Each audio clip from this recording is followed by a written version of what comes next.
MTD CNC, bringing you the latest engineering news via video media.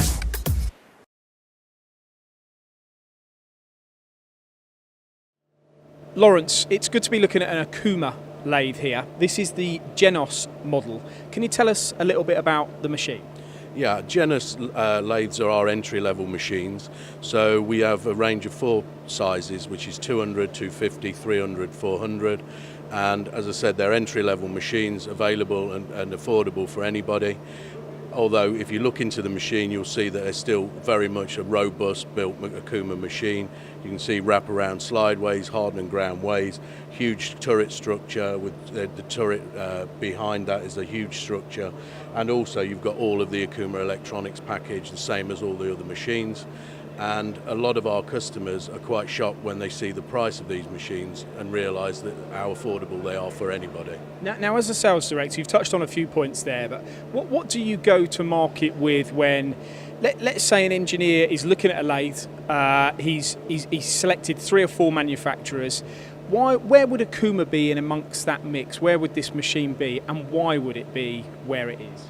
I think with all of our models, whether it be the entry level or any range of Okuma machine, we always feel that we've got high quality, we've got high rigidity, we've got an extremely capable electronics package. So you're buying a machine that is designed to last for many years. We've got many machines 20 years old in the field, and to keep delivering high accuracy, high reliability and low maintenance costs. Well, let's drill into that rigidity factor then. So how's the machine built? What's under the skin?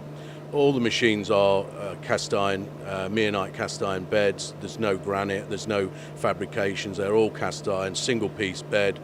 All the machines on Okuma machines are heavy duty machines. You can see from the construction, all based around heavy duty ribbed castings in cast iron. And what about your spindles? All spindles are Okuma designed spindles, differing types. A lot of Okuma spindles are direct drive Prex motors. The Genos range is being upgraded to include all Prex motors, direct drive motors, and the range has been expanded now to include M function, Y axis and W axis sub spindles. And these points that you're making about the machine, they sound very good, but what do they actually give the engineer when the machine's in operation in his machine shop? Fundamentally, reliability. You can put a part on and know consistently the machine is going to be reliable. It won't break down, it'll hold tolerance. When the Genos lathe was introduced, it was really designed to be a very low-tech machine, simple turning machine, and because of the way it's been received by the market and the quality, people now want Y-axis, they want W-axis, they want M function to expand the same range of machines but to expand the capability. And is economies of scale a factor here? The more of these machines you're selling, the more affordable they are to the market that we're pitching this to? To a degree. However, in the UK we don't have so much of the volume market, so Okuma have recognised now and developed 2 lines of these types of machines.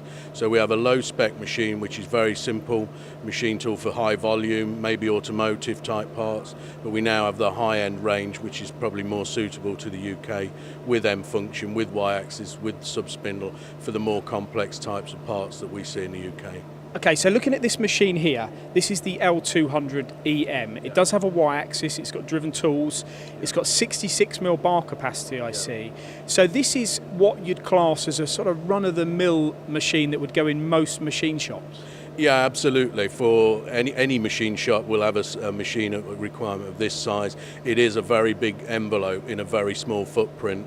Again, big focus on the size of machines. People's floor space is becoming more important. And as you say, 66mm bar capacity, large turning diameter in a very small footprint. Now, what about your control here? Because this is an Okuma control, correct?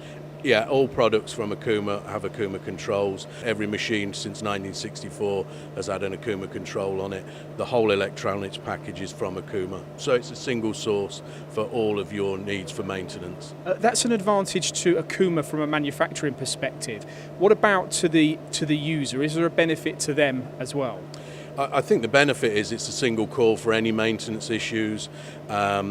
We're not stuck in the regime of having to contact another supplier for the control to decide whose problem it is. It's one call, we come and maintain it. although the controller is Okuma, the programming language is standard ISO word address G-code. So it's very simple to program. You can operate with programs from other controllers in G-code, very simple conversion. So if I was coming into your lovely facility here in Coventry, looking at this machine, I'm sold on the build of it, but I'm using currently a different control. Can I import those programs into this system? Depending on what programs you're using, obviously, and where they've come from, we can very easily convert, particularly if they're FANUC type G-code programs, it very easily converts. It's usually minor G-code or M-codes. Obviously, if they're in a different control language, that might be another issue. But standard ISO word address is not an issue. And what we try and do for people who are not aware of Okuma is show them some of the benefits of the controller. Now, the range of these machines is fairly extensive, as you've said already, so there's lots of options. For you guys now at Okuma, you're going to be looking to potentially the volume market with this machine. What would be your message to engineers that are out there that might think of Okuma at the moment as something maybe out of their reach? What would you say? I think typically we've seen that a lot of the smaller companies in the UK have a perception that Okuma is maybe out of their price range. I would suggest maybe have a look, talk to our guys and get some pricing. I think a lot of guys we've seen through here and where we sold these machines are quite shocked how competitive we are on the prices for these machines. So to summarise then, Lawrence, this machine overall, give us 3 or 4 words in summary. Affordable to anybody, any customer. High quality, rigid build, Okuma electronics, NCMT support, on a low cost machine, I think is fundamentally a very strong package.